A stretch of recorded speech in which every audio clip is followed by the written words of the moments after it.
Okay, here I had a. You don't have to explain. Okay, let me yourself. explain. I had a mustache for a lot of years, just a mustache. And a perm.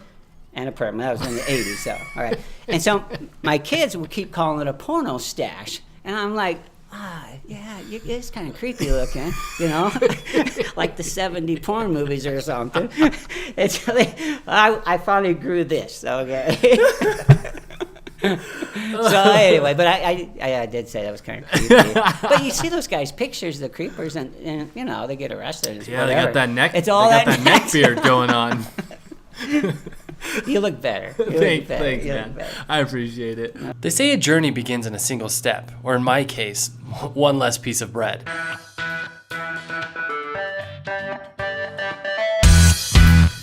My name is Chad, and I'm your test subject. I have sought out an expert in the field of nutrition and fitness who I hoped would help me feel, well, better. They call him the biohacker, but I call him Eric. I hope you'll join me on a path that leads you and I to optimal fitness as we live our lives in ketosis. This is the Life in Ketosis podcast, a biohacker's guide to optimal body performance.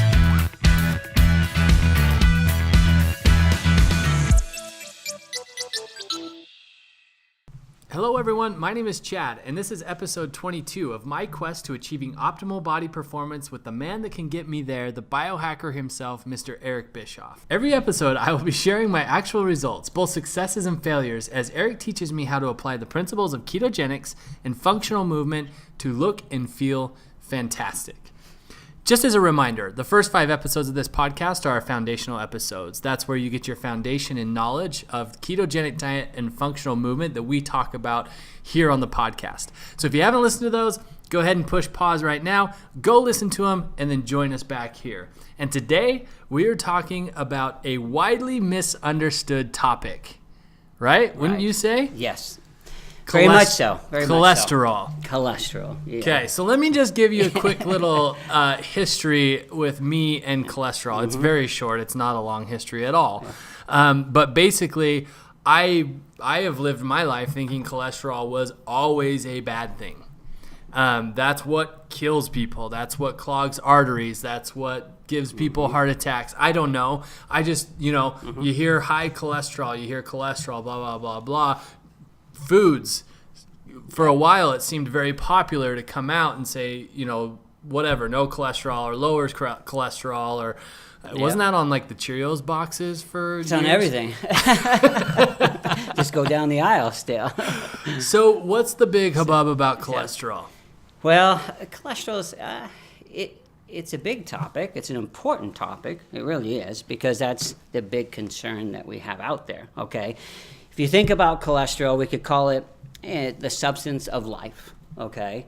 And we've talked about cholesterol. We've talked about how it's a precursor to sex, steroid hormones, and a lot of that stuff. And I won't go back into all that. But it is the substance of life. But then again, it's actually a substance of death. I hate to be like that, but it is the substance of atherosclerotic cause of death, okay, heart attack or cardiovascular disease. And it is, because bottom line, we got to talk about cholesterol, and obviously it's a sterol, okay? So what is the big concern and what's the fear is, like you had and others have, and what the U.S. dietary guidelines taught us 40 years ago, is that cholesterol is bad because it's going to increase your risk of cardiovascular disease, atherosclerotic plaque, which would cause blockage and a heart attack, and you die, okay? So that's the fear that's out there. So it is the sterol from the cholesterol that's going to penetrate your endothelial cell wall, okay, the artery. And we've talked about this before, okay? Yeah. It is the sterol from the cholesterol that will go what we call the sub-endothelial into the space behind it, and that's where it starts to create the plaque. And of course it calls in the immune system, the macrophages come in, then we have a foam cell, and we create that plaque issue there. Okay, so it is from the sterol, but we need to talk about cholesterol in another way, because cholesterol, you can't live without cholesterol. Okay, so it is what will cause that atherosclerotic plaque, but and we'll talk about it further. But it's not. It's a great thing. Cholesterol, we have to have it to live. You got to have it. When you say it's a sterile, what does that mean? A lot of we call it a lipid, but it's actually in the alcohol family. It's a sterol. Okay. But we classify it as a lipid because remember, in cholesterol, and a lot of us already know this, is where do we get cholesterol from? What you were talking about was what we call exogenous, and that's a big word now out there because everybody knows the word because we're talking about exogenous ketones. Yeah. Exogenous beta hydroxybutyrate molecule. All right. Okay. So exogenous is basically something from the outside coming in. Something foreign. Yeah, foreign. And so dietary, we call that exogenous. Okay. So they were trying to tell us, and they've taught this, and it's really sad. It really is because they were adamant because of without any good clinical studies or data behind it, they I won't go into all the fat hypothesis and all that is we've talked about before, but we try to avoid the political topics on this podcast. It's there, but the fear was that dietary cholesterol exogenous, when you eat it, it's going to raise your cholesterol. All right, so that's when they said 200 milligrams. Then they said, let's move that up to 300 milligrams. Well, good. Now you have an egg and a half you can eat per day. All right, and that's what we live by. And everybody was low cholesterol. But then all of a sudden, the proof starts coming out, the clinical studies, and this isn't like new stuff. I mean, this was back in the early 1900s. They were talking about cholesterol not being bad. I mean, in different studies, you can go back quite a ways. But now the proof is coming out that's saying, hey, maybe it's not the dietary, the exogenous cholesterol that's causing the issue with any type of atherosclerotic issues, heart disease, etc. Yeah. So it's sad it's good to say that the U.S. dietary guidelines now, and a lot of you may not know that where's our cholesterol limit today? It went up to 300, okay, but where's it today? Today, the U.S., in 2015 actually, they said there's no upper limit on your cholesterol. So what does that tell you? I mean, it how tells many us years? that the government tries to regulate everything.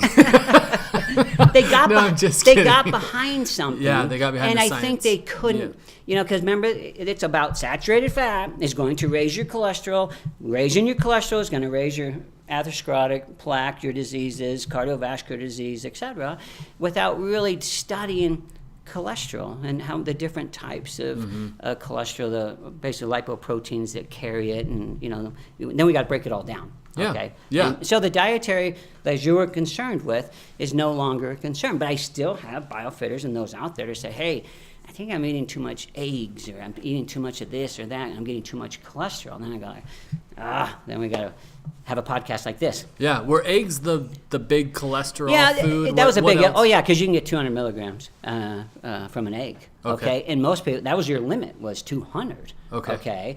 And so it's just like the saturated fat hypothesis, then you have the sodium hypothesis, now you have the cholesterol hypothesis. They're crumbling. Yeah. They're crumbling quickly. But in a way, if you think about it, the low cholesterol foods and then the saturated fat, which we'll talk about a little bit, because that's the culprit. They say eat more saturated fat, you're going to raise your cholesterol. Okay. Yeah. But the saturated fat, the food industry was just responding to what they were saying. Yeah. So then the food said, hey, well, if we got to go low fat, so what are we going to do? We're going to create low fat foods.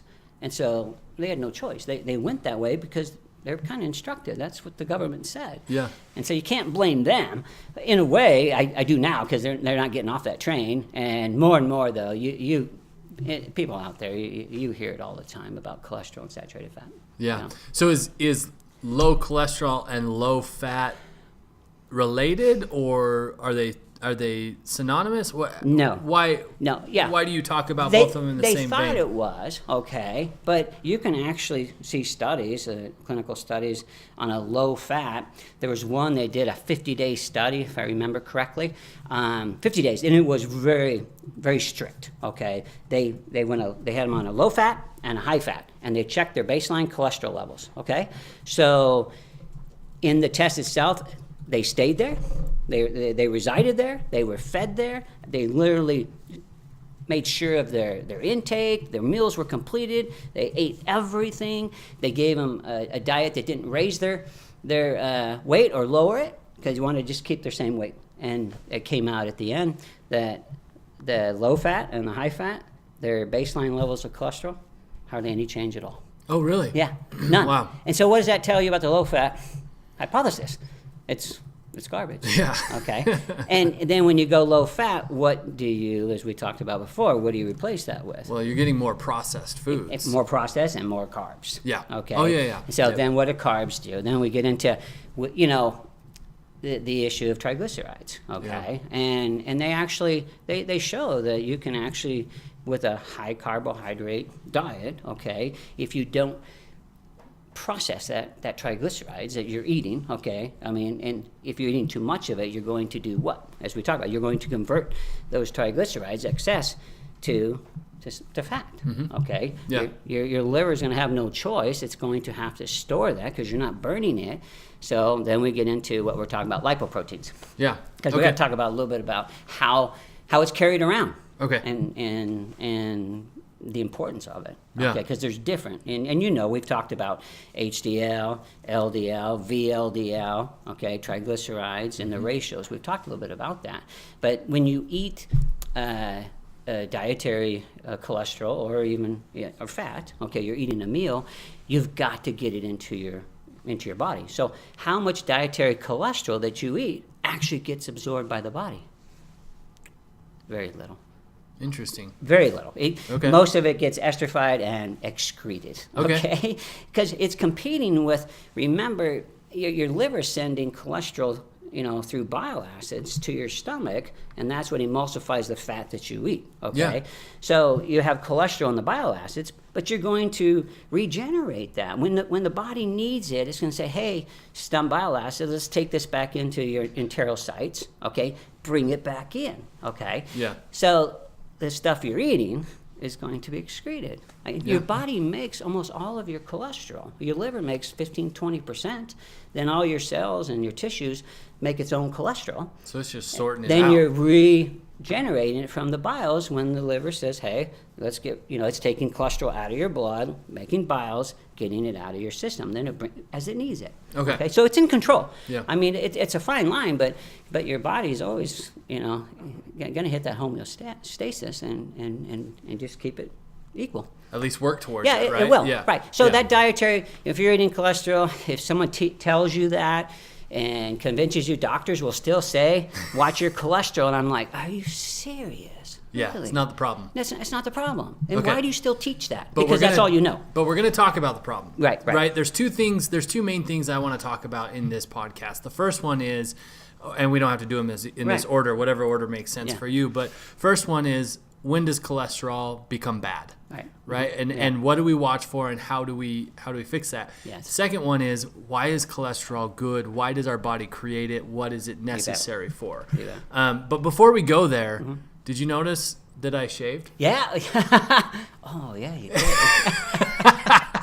Last week we sat down for the podcast. I was kind of rude. I was rude. Eric told me I had a creeper beard. He did. It was all down his neck. Because I had a little bit of a neck beard going on. So those of you watching on YouTube, or if you're not, if you're just listening to the podcast, you can go on YouTube. You can see my clean shaven. Shelton, can we get a close up on my See, look on at my that. face? Look at that. Oh yeah, No, there we go. No, So- I didn't mean that in a bad way. But okay, here I had a. You don't have to explain Okay, let me yourself. explain. I had a mustache for a lot of years, just a mustache And a perm. And a perm. That was in the '80s. So all right, and so my kids would keep calling it a porno stash, and I'm like. Yeah, it's kind of creepy looking, like the 70 porn movies or something. And so I finally grew this, okay? So anyway, but I did say that was kind of creepy. But you see those guys' pictures, the creepers, and they get arrested. And Yeah, they whatever. got that neck. It's all they got that that neck beard going on. You look better. Thanks, You look man. better. I appreciate it. I did it for you. Thank you. And my wife. She appreciates it. Nothing worse than a creeper husband. So where do you want to start? Do you want to start with the good or the bad? On the bad. The bad Okay. is what everybody's concerned about, Yep. really, okay? Because we've talked about the good quite a bit, all right? So when you eat, okay, your saturated fat that you're taking in dietary-wise and your cholesterol, okay?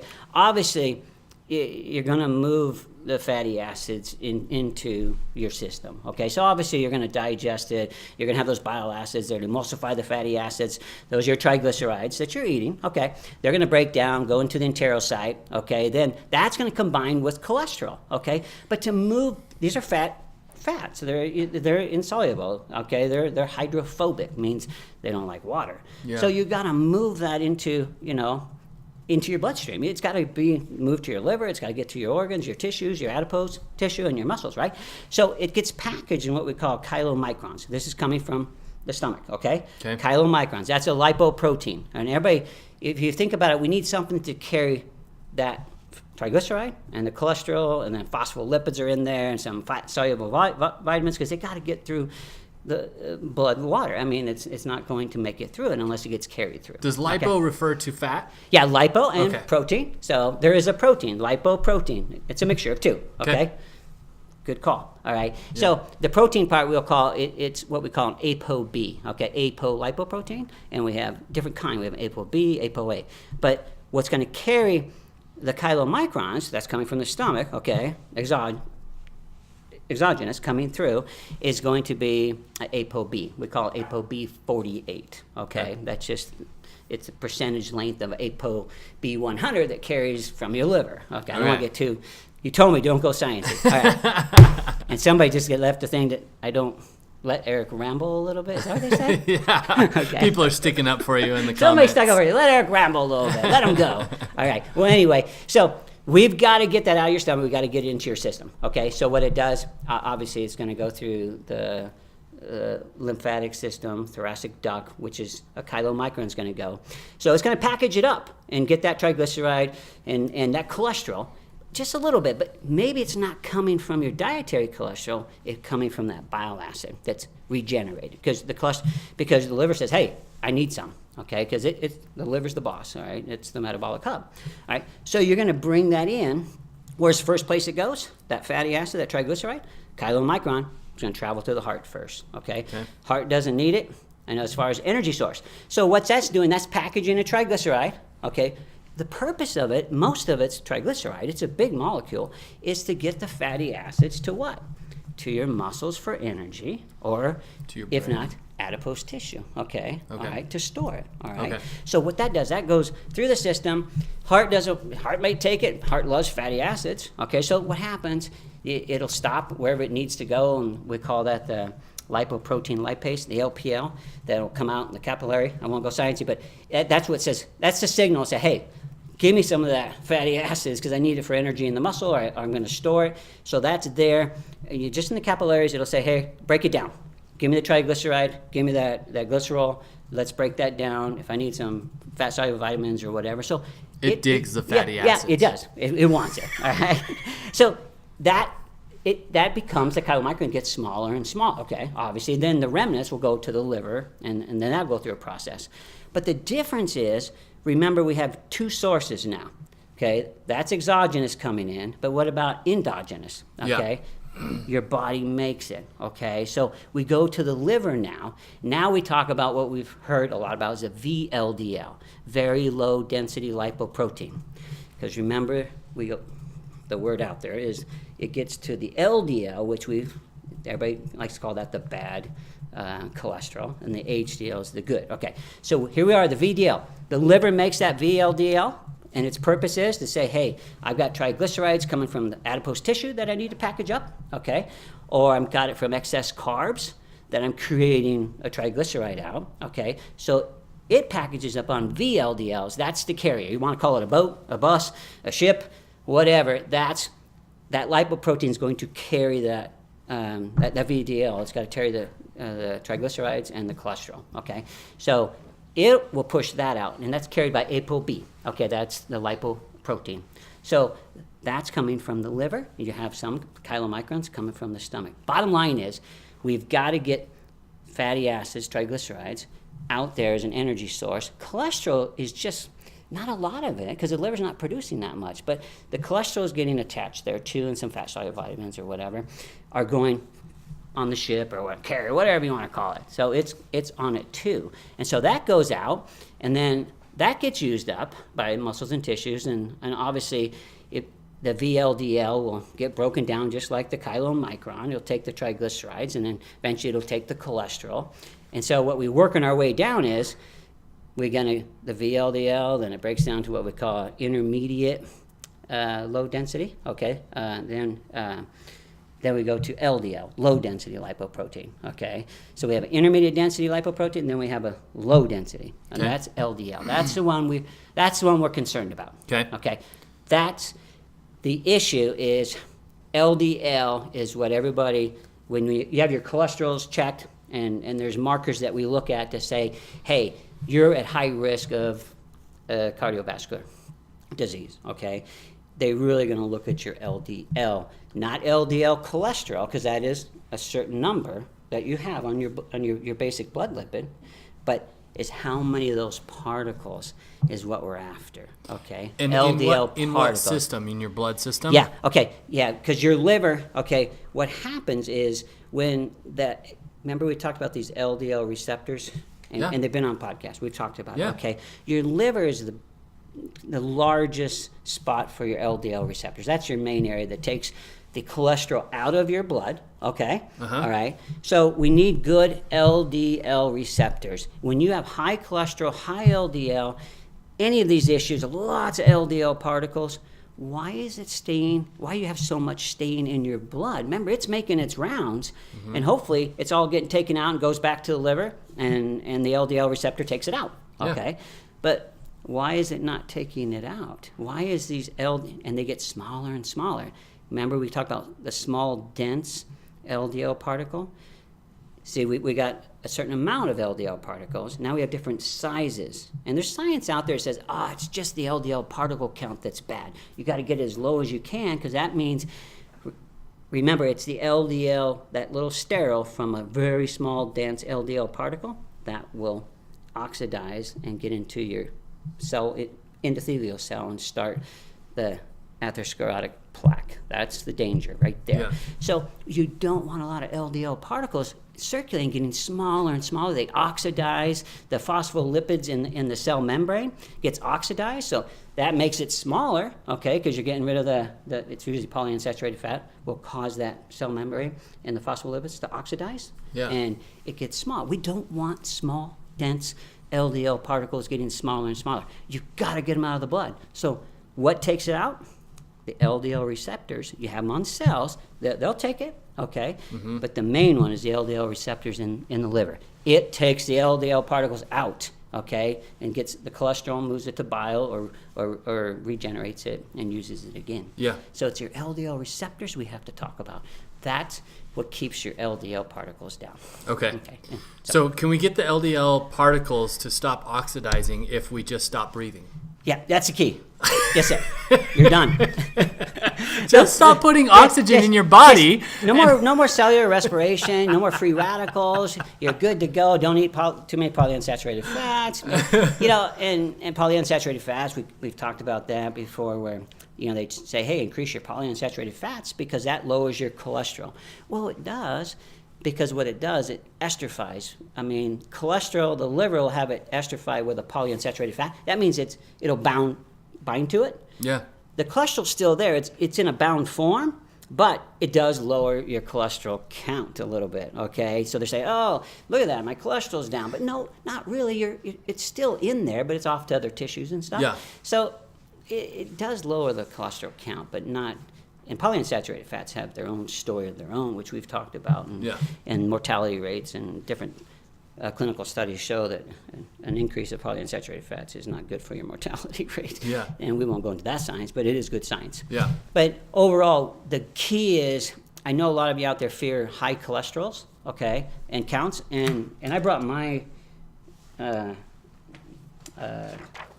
blood work, because we test everybody's blood lipids, because I want to see what your blood lipids are. I want to see where your cholesterols are.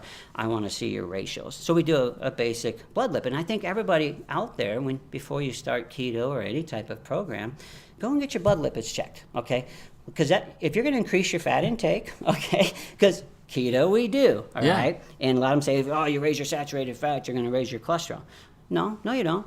No, because if you increase your saturated fat, you do get some LDL increase cholesterol, but it's the larger LDL. Yeah. And there's a lot of lipidologists that I follow and I've read, and it's a safer LDL. We have different sizes of LDL, large and small. The small one is what we're running from, okay, is what we're trying to get that out of the blood so they don't get smaller. So when you eat saturated fat, you actually raise your LDL, but it's actually the larger buoyant LDL, plus you raise your HDL, which we could call that. A lot of people don't like to call it, but that's the good cholesterol. That's what's going to HDL, high-density lipoprotein, will go by the cells and it'll actually take any excess cholesterol out of that cell, because you don't want too much cholesterol can damage it. It'll get it back to the liver and take it out. It's kind of like mops it up. It kind of goes out and just scavenge it. Then if you have a plaque issue where it calls in the immune system, the macrophage is loading up with the foam cell and it's got a lot of cholesterol, HDL, that lipoprotein, will take that out and move that back to the liver. So that's a good thing. HDL is a good thing. And like mine, if I read it to you, and I read it to my doctor, and he's like, oh my gosh, he had me on statins before he even got through half of it here. He had a prescription written. Oh no, he said, no, you're statin. And of course, we ensued in a 40-minute argument. But I had my genetic test here, my polymorphisms to show him all that stuff. He didn't know anything about it. But he's a good guy. He really is. He just didn't know a lot about it. But my total cholesterol is 360. And, you tell it to anybody. You hit 300, they're like, oh, statins, okay, right away.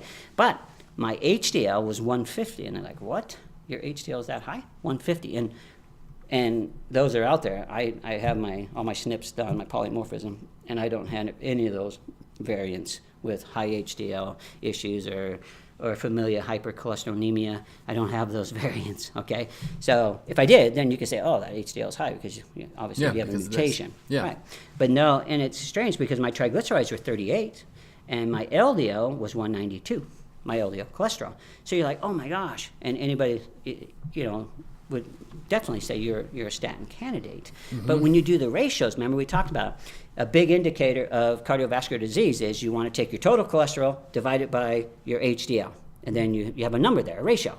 If you're under 3, you're doing really good. Okay, mine's 2.4. Oh, great.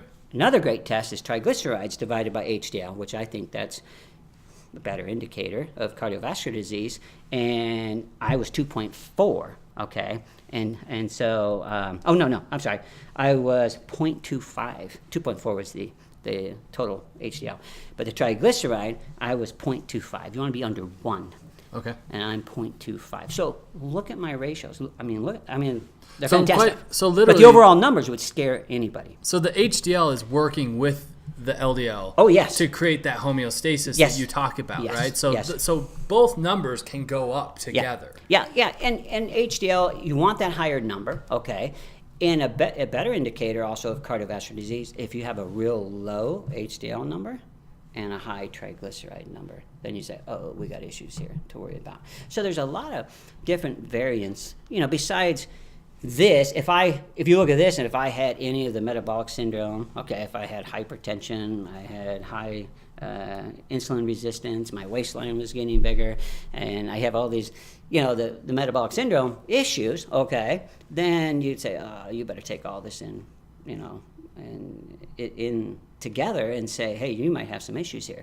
But I don't have any other metabolic syndrome issues at all, so I'm just going straight here. Okay. But I've had my what we call ion mobility. I've had that done where they count your particles, your LDL, HDL particles, give you the sizes and the count, and those are all good. So with these numbers and with that, and I recommend that if anybody's with statins, if you're going to get a prescription, I would say, all right, let's do my LDL particle count, and that's what they call ApoB. It's, and then it's going to do your sizes of your HDL, size of your LDL particles, and then you can really put the puzzle together.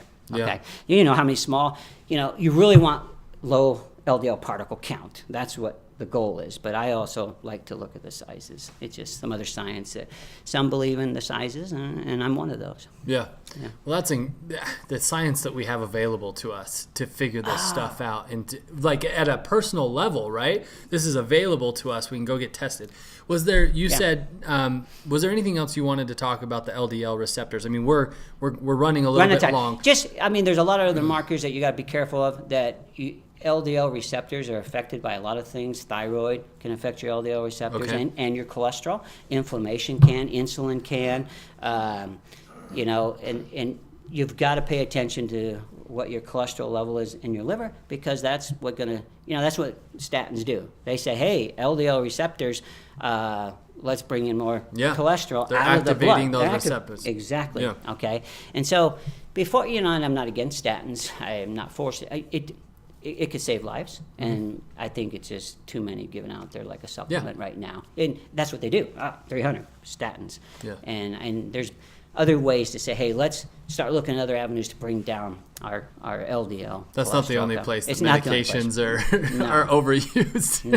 No, and cholesterol is a great thing, and we talked about that before on hormones, steroid hormones. So and let's everything leave else. on the Yeah, on the positive. positive. What is cholesterol? What role does it play in our ketogenic lifestyle? It is a major role, because number one is it's in the cellular membrane, okay? So you need cholesterol in there to make it more fluid, flexible, there's more signaling of proteins that happen in there. You've got to have cholesterol in the cellular, for the integrity of that cellular membrane. You've got to have it. Okay. And cholesterol is also a big issue as far as what we talked about, our steroid hormones, okay? Because your adrenals and your gonads don't really produce the cholesterol. You've got to get it from the LDL particles and what's delivering cholesterol there, okay, to the cell, okay? And you got to take it in, and that's the precursor cholesterol to, remember, pregnenolone, progesterone, DHEA, testosterone, estrogen. So that's key. Cholesterol is key, and it's basically a substance of life that I've mentioned. You've got to have cholesterol, but the dietary, you don't have to worry about that. The exogenous, because your body's going to make it, okay? And and it's interesting science. Even the older, remember, 95% of deaths that come from a cardiovascular disease, heart attack or whatever, is what's the biggest factor? 95% happen after age 55. Yeah. But the problem, why does it happen after 55, is what's going on since you're a teenager all the way up. What's going on that abluminal side, in where the plaque starts. You don't see it with an angiogram. It's not visual. Something's happening there. It could be. So it takes many years to finally come out and express itself, which comes through, and then you have plaque buildup. That's the plaque buildup on the outside of the artery. In the lumen. Okay. On the subluminal, that's what you have to watch out. You can't see it. And they say up to 30-40%. It happens out there, and then it starts to come through. The plaques break up, and calcium, and we can go into that science. But that's where you got to watch it now. So how does the ketogenic diet, how does it improve the way that our body interacts with cholesterol? Right, and it does. It's important because the scary part is everybody thinks they're going to be eating more fat, more saturated fat, like I do. I've increased my saturated fat, my mono, which is you just don't do just saturated fat, and you have a certain amount of PUFAs, which are important and essential that you got to have. And so in increasing your fat intake, you want to say, oh, okay, I got to make sure what's happening as far as my cholesterol count. And like I said, when you increase your saturated fat, your triglycerides drop because you're not eating a lot of carbohydrates anymore, and your HDL comes up, okay? Sure, you get a little LDL boost, but that's the larger buoyant ones. And everybody will talk about it, that when you go keto, your cholesterol numbers get good, okay? They might be a little higher, but remember, it's relative. It's relative. And that LDL cholesterol, that total, isn't the important thing. It's the important thing is how many of those particles are there. Okay, that's what you're going after. Because remember, that's all it's about is that little sterol, and it's going to get in that arterial wall sooner or later if it keeps floating around and getting smaller and smaller. And what oxidizes that is a polyunsaturated fat, so you got to be careful with your polyunsaturated fat intake so you don't oxidize that phospholipid in the cell membrane to make that thing smaller. Yeah. So my pseudoscience comment earlier about not breathing isn't true, actually. No, that's not what oxidizes it. No. But don't run from dietary cholesterol, okay? Yeah. And don't run from saturated fat. Fat's your friend. And I got big numbers here, and I share that with a lot of people, and they're like, no way, you know. And you're still with us. I'm still there. But science has shown, there's a lot, I read this book a while ago, that the older you are, okay, when you get my age, all right, the higher cholesterol numbers, all right, are showing longevity and less mortality. The lower numbers, cholesterol, everybody's shooting for, right? Yeah. Are showing higher mortality and higher cardiovascular disease events. Well, so look at that. You're like, well, that serious? makes sense to me. Yeah. If cholesterol is that one of those major building blocks of the cell wall or the cell structure, obviously you need it. Yeah, so as long as your numbers are increasing together, in a relative way, I mean, that makes sense to me. There's so much to cholesterol. We could talk for hours about it, and since I don't have any notes or anything, you keep. Something just reminds me of something else. So I'll just keep going. Hey, it's a lot harder without notes and stuff. This is just my blood test. And they say, what do I need notes? But I'm older and I don't have the retention. But I'm boosting up my beta a little bit, so I get more cognitive, more memory. So yeah, I'm up for the challenge. No, I love it. I love just sitting here and soaking in the knowledge. I'm trying. I love these conversations, and it's helping me, and I think it's helping a lot of other people. I hope so. I hope so. And I got a lot to learn. I don't know it all, but I'll share with everybody what I do know. Yeah. And if I don't know it, I'll figure it out. Yeah. I'll learn it. And I hope our listeners understand how much of your time and effort and passion and heart is put into the material that you come to the table with every single week. Yeah. And it's pretty incredible. So thank you so much for that. And I do. The biofitters, I want their lipids. I want their blood markers. That's what I do. I want to say, hey, how can I help your thyroid? How can I help your adrenals? Yeah. Let's get I just had another biofitter that just emailed me today. I got her 23andMe report. So now I have some time to spend tomorrow to go over that and look for some of these SNPs that I want to give her a baseline on. I want to be safe. Yeah. I want to be safe. Yeah. So. Well, it's incredible, and I'm excited because we have some exciting things planned for the podcast coming up. We have some really cool guests coming on that I'm not going to say too much about, but that are presenting topics that we are kind of ill-equipped to address, right? And I caught myself. I'm always talking about testosterone and not estrogen, and I'm always talking about the male gonad. I'm sorry. So we're bringing some women. We're bringing some keto women perspectives in. Yep, and we need it. Also, another exciting thing. Next week, I'm going to plug this. We're actually going to release next week's podcast a day early, because it is this is in 2 weeks. Yeah. It's going to come a day early because it's a Valentine's-specific episode where we're going to give people ideas for Valentine's dates. Oh, really? Right? Oh, so cool. It's going to have some information about eating out. It's going to have some information about cooking a nice dinner at home, all that kind of stuff. So we want to give some people some tools. We want to give our listeners some tools through these holidays and through, that's been one of our biggest efforts. You and I spend a lot of time. How do we help people live functionally through ketogenics and, in the ketogenic diet? So some cool things coming up. Yeah, I like that. Now you just told me. It takes a little pressure off of you, too. And I won't forget Valentine's Day.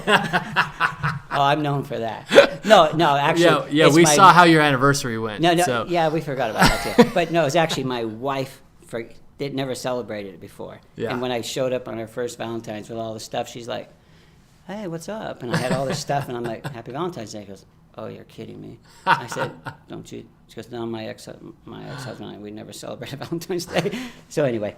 Well, thanks so much for biohacking with us today, Eric. We really, really appreciate it. And I want to thank you for joining us on this quest for optimal fitness. If you are ready to begin your own journey and live your life in ketosis, be sure to check out biofitcoaching.com and BioFit Coaching on Facebook. We have some great conversations going on there. You know what I'm loving the most lately about our Facebook page? What's that? Is our new biofitters going on there and doing their pledge videos. Yeah, I like their that. Commitment videos. It's so cool to jump on there and see these people who are committing to making a huge change in their life. I mean, that's a brave step. That's a very public accountability step. Keeps them accountable. Yeah, that's right. That is cool, though. Also, if we've created any value for you in your life and listening to this podcast, we really encourage you to consider going on iTunes and leaving us a review and a rating. It really helps us get the word out, helps people know what the podcast is about, and that Eric's legit and giving us some good information. So if you wouldn't mind, consider doing that. We would be really grateful. And until next time, stay keto.